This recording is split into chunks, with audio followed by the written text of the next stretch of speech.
All right. Hey, what's up, everybody? Welcome to another edition of Droppin' Knowledge with Noah. We are doing more of a podcast type episode today, not my typical reviewing the stats episode. And the reason being is a couple of weeks ago, I dove deep into the Cox Automotive service study, really kind of figuring out what's going on with fixed ops and what are the opportunities for dealers out there. And I was kind of thinking, well, who knows fixed ops better than Skyler Chadwick? And I wanted to bring him in. Skyler is my counterpart, director of the product consultant team, focusing on vAuto and Xtime, so fixed ops and inventory. So one thing, Skyler, in our conversations in the past year, you said, hey, 2026 is really going to be the year of service. So why do you think that? Why is 2026 really the year of service versus, 2025? And that's a really good question. And I think it's a respectable question and that goes along with this ownership study. What we found is that 74% of consumers that were near-term shoppers have delayed those purchases. And that's one key to that question. I think the biggest key to that question is I think it's obvious to every dealership and to every car owner as well that just the vehicle age is continuing to rise. We saw it go from 12.5 to 12.8 in the last year. So that means that these consumers are delaying their purchases. So when their cars got to get fixed, they're fixing it. And so that's those two combinations right there, delay of purchasing and also the longer years of ownership and vehicle just means it just means fixed ops is going to be busy. Yeah. And that's the main point there for sure. So those are the two things I would say that this is the reason why I think everybody thought 2025 was going to be the year of fixed ops. But I honestly, when I started looking at numbers in December and so forth, I was like, wow, 2026 is really going to be gearing up the year for dealerships for fixed ops. And I hope they're ready for sure. So if they're not, they better help we get on board now. So for sure. Yep. I would agree 100%. And like, there's a couple of other factors that went into this too. Like, 1 in 3 shoppers in 2025 pulled their purchase forward. So they bought earlier than they would want to because they're worried about tariffs. So that Yeah. sucked a lot of like new car demand out of 2026. And also cars are more expensive than they ever have been, right? The average price of a vehicle is over 50 grand. So like, it's kind of like, well, I've got this It's car that's crazy. paid off. Yeah, I've got an expensive repair bill, but it's going to be a lot cheaper than putting down a down payment and then having a payment for a couple of years. So maybe I'm going to hold off for a little bit longer. So yeah, I totally agree with you right there. And I think another thing that we're seeing too, from that study was that the dealer share of service visits dropped from about 33% down to 29% since 2018. But that revenue in general actually up about 33% in that same window. Now, how do you explain that to a dealer principal who, thinks everything's fine? Hey, we're making more money, but really they might not be making as much money as they could be. You almost have to put a monetary value on a customer. And so when I look at it and we look at the study shows that every new car buyer, you have to start putting an evaluation there. They're going to spend $12,000 in service and repair on that vehicle in their life, in that lifetime, and that span of that vehicle ownership. So that's how I help dealerships understand is like, if you're not putting that monetary value on your customers, you're not putting a actual customer value on that specific customer. Because when you think about the growth of general repair shops at 300,000, repair shops have grown. And that's why we see that 12% decline in service visits from those customers. And what's even a more scarier value on that is that we're losing customers at year 2 of ownership Yeah. that are deflecting to these general repair shops. And you're thinking you're at like 2 years. Why would that customer go to a general repair shop and have their service vehicle that's under warranty at a general repair shop? There's something that's Yeah. going on here. There's a bigger picture to this story that people just don't see. And so when I talk to dealerships, it's like my very first question is, do you put a monetary value on that customer? Do you know how much that customer is going to spend in service with you over the next, even if it is the next year or 2 years or 3 or 4 or 5 years or 6 years or 7 years, you still $12,000 plus. Are you willing to take 100%. that? Are you willing to take that and put all your chips on black and hopefully it lands on black? I don't know. That's pretty risky churn if you ask me. So there's a lot that goes into that. And I think that 12%, there's a bigger number is that 300,000 independent repair shops are now in the market, have grown since 2018. That tells me, guess what? Competition is getting fierce, and it is going to get even more fierce as consumers gravitate more into AI and they start doing more research and things like that too as well. And you're taking the words right out of my mouth. I've got all these questions, and basically you're already answering them. And it's huge because those shoppers after 2 years like fall off the face of the earth for dealerships. But actually, from that study too, folks with vehicles under 2 years have actually dropped off from about 72% servicing at the dealership down to just 54%. And like you said, a lot of times they're getting serviced for free. So there's definitely something going on here that it's either, people are messing up or they're not taking advantage of this huge opportunity right in front of their faces. Yeah. I actually call it the white space syndrome. We as dealerships, and this is not for every dealership. So every dealership is, listen, I'm not calling y'all out, but there's a lot of dealerships out there that, we're not focusing on the white space. And you may be asking Skylar, well, what do you mean by white space? I'm talking about the unused opportunity in your scheduling tool today, right? Am I maximizing that white space? Well, am I focusing on the things that create white space? You know what's crazy? The other day I looked at it and I was looking at some numbers across a lot of systems and tools and things like that we have access to. The average time it's taken parts to do a quote for a recommendation that the technician's making is 18 minutes. And then it's another 15 minutes before the advisor even looks at it, before he even gets over to the customer. So we're wasting 30 minutes of wasted time, in my opinion, that's taking up a lot of that white space. Could you imagine if we could get that down in half, how many more customers we could get into our dealership? And Yeah. so when I think about customers and this whole why they're deflecting to these general repairs, think about it this way. When you go to your dealership's website and you don't find pricing, where is that customer going? They're deflecting. They're not going to you. Yep. What about if they get past the pricing and they get to the spot where it says, guess what? It's going to be 2 weeks before I can get you into the dealership. Something to start thinking about. There's two factors there that I call the what I'm calling the white space syndrome, Yeah. because we're actually losing customers because we don't have our scheduling tool set up correctly. We're not maximizing that white space, and we're not finding the areas that are killing that white space and our proficiencies to make that better for sure. That's huge. And, another big thing that we saw in that study was, that business that's lost to these general repair shops, your quick lubes, et cetera, right? One of the big things was convenience, right? Because they were closer to the dealership, or it's just easier to get their vehicle to them. So, like, talking about your scheduler, like, how can you use your scheduler to bridge that gap, make things more convenient for that shopper so that they're like, you know what? Yeah, it's an extra 5-10 miles to get to the dealership, but it's worth it for me. Yeah. But I also think there's this perception gap too with the consumers. And I think that, I just got asked this question today is like, what is the number one thing that you think that the high performing dealerships are doing a better job than the other dealerships aren't? It's communication.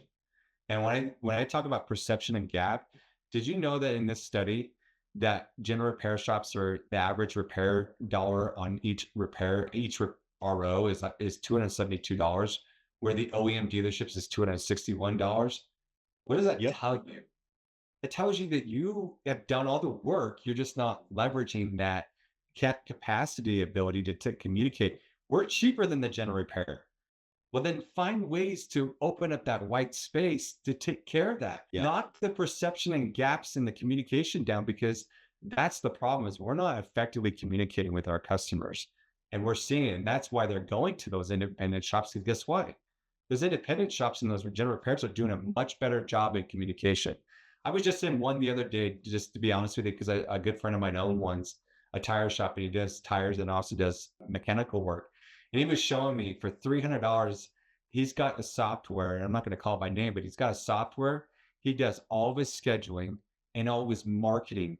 So when a customer declines a general repair, he can send out a marketing campaign out to that customer immediately and That's target awesome. them.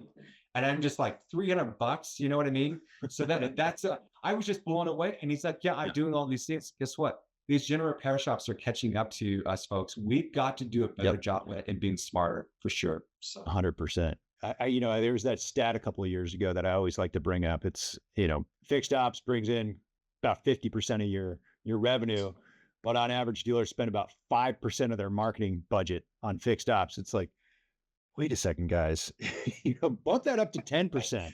And just think about how much more money you could make. And the thing is too, is it's an interconnected system.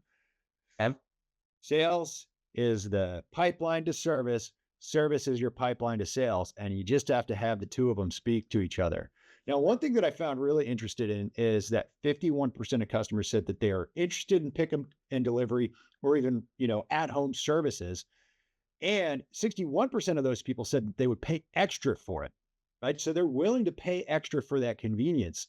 Now, you're out there talking to service directors all over the place. Are you seeing dealers kind of taking advantage of this, or is this something that your general repair shops kind of have the market cornered on right now?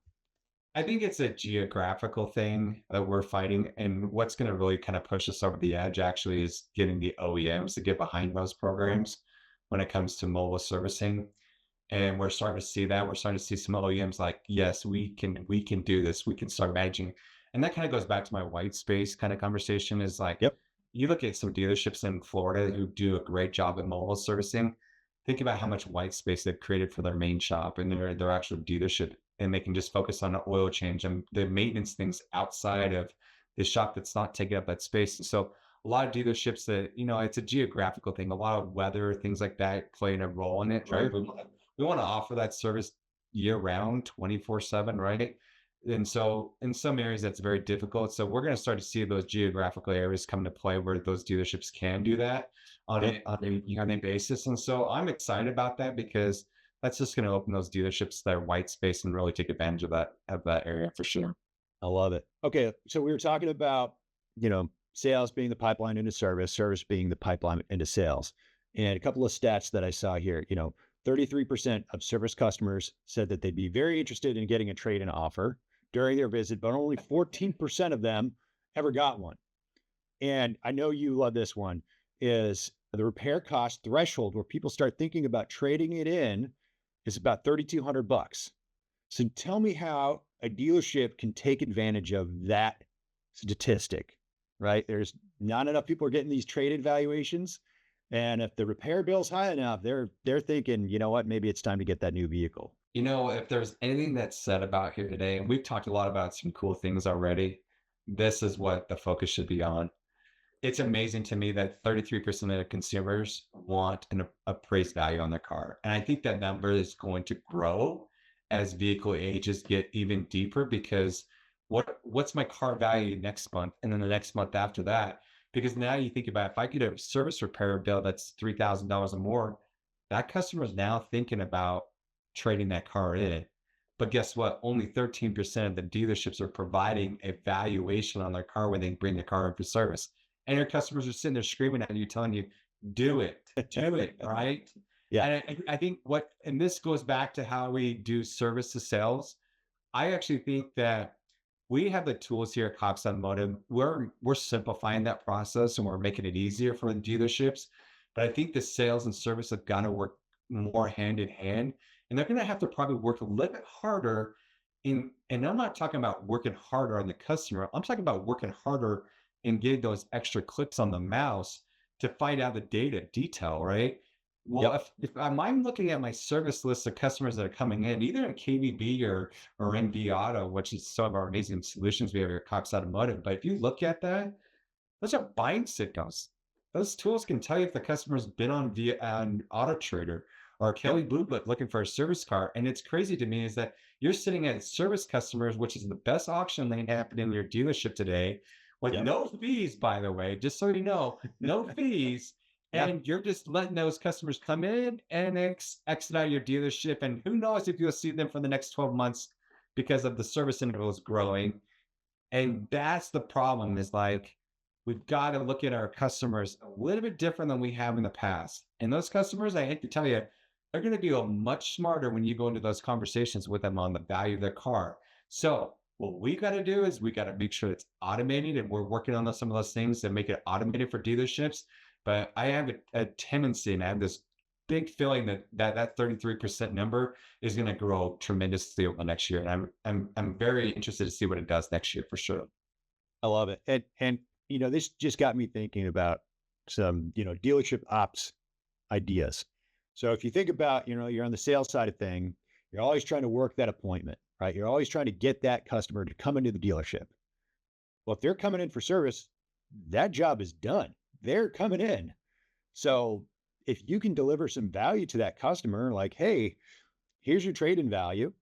And you know what? We can get you into a new car for this much. Bam. You're going to not get, bites on every single one, but you're missing 100% of the shots you're not taking, quoting Wayne Gretzky right here. So you've got this incredible opportunity. Like you're working so hard, you're spending so much money on marketing to get people into your dealership. You've got service that does that for you. It's called your service department. I don't know, just walk into your waiting room, look up those customers who are waiting. Here's your trade-in evaluation. Here's your offer to get into a new vehicle. Some people are gonna be like, you know what, crumple that piece of paper up and throw it away. Other people are like, you know what? All right, maybe I'll have a conversation with you. It's just simple stuff. All right, last question. I've been dealerships, get rid of the desk, right? Get rid of the desk. I don't know how many times I've walked into a dealership and they got somebody they're paying hourly to go talk to these service customers. Don't do it that way. There's so much better ways to do it. I can do it digitally if you want me to, right? And I think we just got to get out of this mind focus. And there is a personal touch to having a person go up and ask them about those things. But how often do you really get a bite out of it? There's better opportunities to look at that data. And there's more in the data story and what the data story is telling. And I think a lot of dealerships are missing what that data is saying a lot of times. So absolutely. Yeah, last question. Let's go. Absolutely. All right. Skyler, last question on the sales side, right? We're seeing shoppers, they're using AI agents to analyze deal sheets, compare pricing, even negotiate on their behalf, right? Yeah. Now, are you seeing anything like that on the service side? Customers showing up with like AI generated, repair estimates, or what they should be expecting from that repair quote or price comparisons. Are you seeing anything like that in the space right now? I think I said at the very beginning of the call, I think that I think you and I and Matt, we could probably go ask every one of our family members who has a cell phone. They either have Copilot or they have Chat GPT or they have Claude on their phone. Folks, they're going to be searching and pricing on what those services are going to cost. And I think that the pricing strategies is going to have to come into play for service. We're going to have to be like right on the dot, right? And dealerships are going to have to do more study. They're going to have to do more work. And I'm excited about the future because we're doing some things here. When we talk about an AI automated fixed operations department in a dealership, what does that mean? We're not replacing people. What we're talking about is making sure that you're on your A game to earn that customer's business, right? Speeding things up. And so I'm excited about the future of what fixed ops holds, and I'm excited about what we're going to do. But you've got to be on your A game because guess what? You send a quote to a customer. $10 says they're putting that quote into Chat GPT and asking questions. Yep. So we just got to start getting prepared for those types of things. And I think dealerships just need to know that. And I think they all know those things. Are we acting on those things right now? And that's the other question to decide of that question for sure. So, but hey, you know what? Fixed ops is 2026. And I hate to say this all the time, but dealerships, if you're listening in GMs and dealer principals, right? As margins on gross profitability on the front end is going down, your cash cow is your fixed ops for your dealership. And that's the focus. You need to start focusing on your customer, retaining that. I can't think of a better auction happening right out of your dealership. Go find those customers that want to trade those cars in. And what better car, that you've been servicing for the last 5 years, what's been done on the car, exactly what it is. That's the kind of car I want. I don't know. I can always look at the CR value on AutoTrader, and it does it all these other auction platforms. But guess what? Those cars have a better, higher CR than some of the auction cars. And so that's where I think dealerships are missing the boat is how do we retain those customers? How do we focus on those things? And I think AI is just going to speed some things up, and I'm excited about the future for sure. Man, that was awesome. Well, everybody, Skyler Chadwick, Director of Product Consulting for Xtime and vAuto, a good friend of mine and really an expert in the space. Thanks again, Skyler. You really did drop a ton of great information. For everybody watching, stay tuned. We're going to have some more episodes. Trying to get this out every week. Let's see if I can keep up with that. But once again, Skyler, thanks so much. Appreciate you, man, and have yourself a good weekend. Hey, thanks, Noah. I appreciate it.